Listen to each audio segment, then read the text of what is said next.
السلام عليكم ورحمة الله وبركاته. معاكم فيديو جديد، معاكم الدكتورة آية. في كذا حد بيسألني انتي مخلصة كلية او في اي صف، وحوارات زي كده. بيسألوني عن حاجات، ناس كتير جدا تسألني كلمينا اكتر عن الكلية.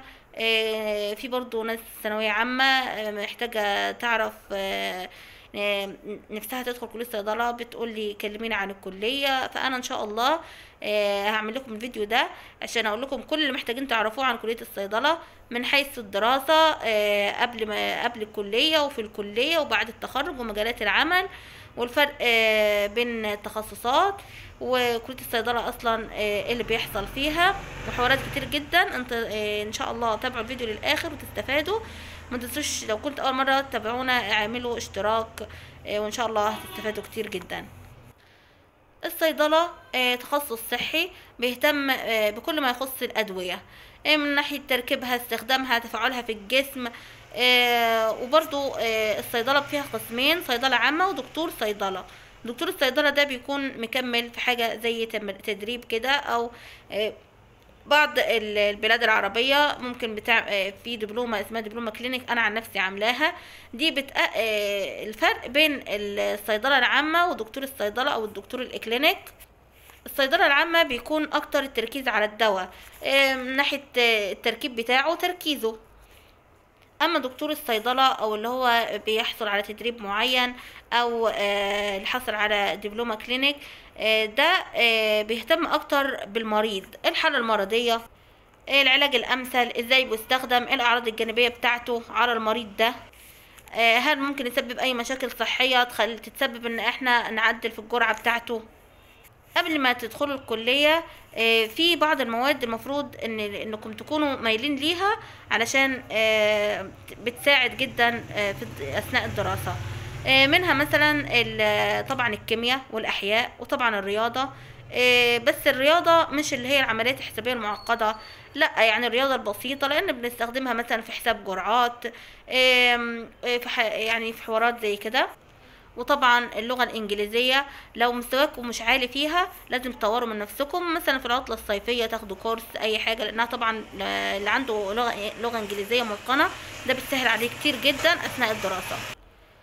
في ناس برضو كتير جدا تسألني معدل القبول، ايه المجموع كده. معدل القبول في العموم بيكون معدل القبول لكلية الصيدلة بيكون عالي، بس طبعا بيختلف كل سنة حسب الجامعة، حسب البلد، حسب مجاميع عموما كل سنة. فانتوا ممكن تسألوا يعني كل بلد حسب البلد والجامعة وكده، تسألوا والناس اللي حواليكم هيفيدوكم. طيب مثلا عدد سنين الدراسة في كلية الصيدلة. كلية الصيدلة عموما 5 سنوات، لكن لو واحد دكتور صيدلي او يعني اكلينيك ده ممكن ياخد سنة 6، ودي اللي هو بياخد فيها تدريب او اللي هي دبلومة كلينيك مدة سنة واحدة بعد الكلية، فكده يبقوا 5 زائد 1 6.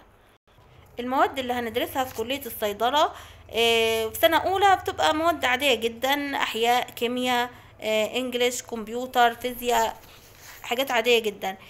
نيجي بقى من بعد أول سنة هتبتدي تبحر بقى في عالم الصيدلة، ودي المواد بتاعت بعد أول سنة دي بتبقى خاصة جدا بصيدلة، ودي بتنقسم ل5 أقسام. اول حاجة منها الكيمياء الصيدلية. الكيمياء الصيدلية دي في منها كذا مادة، منها مثلا الكيمياء العضوية، وكمان هنتعلم الادوية من الناحية الكيميائية. في برضو الصيدلانيات، ودي هتتعلم كل حاجة عن الدواء من ناحية طرق تصنيعها، الجرعة بتاعتها، المواد المستخدمة، اهميتها. في بقى قسم المواد العقاقير، دي بقى هتتعلم كل حاجة عن الاعشاب، اهميتها، فوائدها، المواد الفعالة اللي فيها، ازاي ممكن تستخلص المادة المفيدة من العشب نفسه. رابع حاجة بقى علم الأدوية، وهو ده أساس الكلية، أساس كلية الصيدلة. ندرس كل حاجة لها علاقة بالأدوية من حيث أقسامها، استخداماتها، ازاي بتشتغل في الجسم، ومعلومات تانية كتير. خامسا بقى الصيدلة الإكلينيكية أو السريرية. هنتعلم كل شيء بيخص المرض، ايه اعراضه وازاي بيأثر على الجسم، والتحليل اللي المفروض اعملها، والعلاج الامثل ليه. وطبعا زي ما قلنا هو بيهتم جدا بالمريض، فهيقولنا ازاي نتعامل مع المريض. وبالتالي يؤهل الصيدلي انه يقدر يتعامل مع المريض بطريقة ممتازة. وفي مواد بتكون نظرية بس، في مواد تكون نظرية وليها جزء عملي. طبعا بقى هتروحوا محاضرات، وفي مواد تانية تروحوا محاضرات وتطبقوا اللي خدتوه في المحاضرات ده اللي هو النظري، هتطبقوه في المعامل يبقى عملي. بعدين بقى ندخل على الاختبارات اللي كلنا مش بنحبها، بس بتبقى حسب الدكتور. ممكن تبقى في جزء MCQ، جزء شورت نوتس، ترو فولس. طبعا اللي بيدخل كلية الصيدلة ده بيتفحت امتحانات حرفيا، يعني عدد لا حصر لها من امتحانات. طيب بالنسبة للاختبارات العملية، الاختبارات العملية انتوا بتنفذوا تجربة، بتعملوا مستحضر اخدتوه وحد بيقيم الشغل ده، واحيانا بيكون برضو في جزء ورقي، مثلا المعلومات الحساسة لازم تكونوا عارفينها، ممكن بتتسألوا فيها. بعدين بقى لما توصل سنة تالتة او ممكن بعد تالتة ممكن تنزل تدريب في الصيدلية، سواء في صيدلية خاصة او مستشفيات بقى. برضو لو حابين مصدر مفيد يفيدكم اثناء الدراسة بشرح المواد الصيدلانية، في قناة على اليوتيوب مفيدة جدا اسمها ليكتيوري، ودي عبارة عن قناة تعليمية، دي بتعرض طريقة الشرح واضحة جدا يعني. وفي موقع اسمه فارما اكت، ده بيقدم برضو معلومات واضحة وبشكل سهل وبسيط جدا.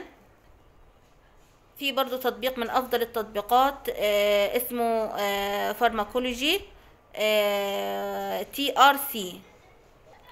التطبيق ده بيدي معلومات بشكل واضح جدا وسهل وبسيط يعني. في حاجات كتيرة هتكتسبوها اثناء الدراسة في كلية الصيدلة، منها مثلا تحمل الضغوطات، تخلي اولويات تقدر ترتبها، مهارات البحث، الدقة، التعلم الذاتي، كل ده الكلية هتعلمه لك.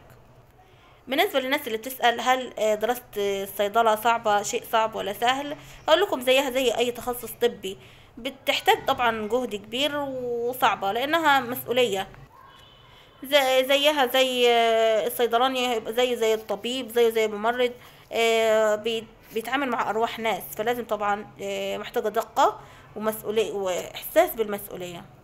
ممكن طبعا بعد ما تخلصوا جامعة اللي حابب يعمل دبلومة في حاجة معينة، سواء دبلومة تغذية، دبلومة كلينيك، ممكن برضو يحضر ماجستير، ممكن دكتوراه. في برضو طريقة تاني لإكمال التعليم، بس دي مش متوفرة في كتير من الدول العربية، وهو برنامج الإقامة. ده بيكون عبارة عن تدريب الصيادلة في المستشفيات، بيكون من 2 ل3 سنين مدته يعني.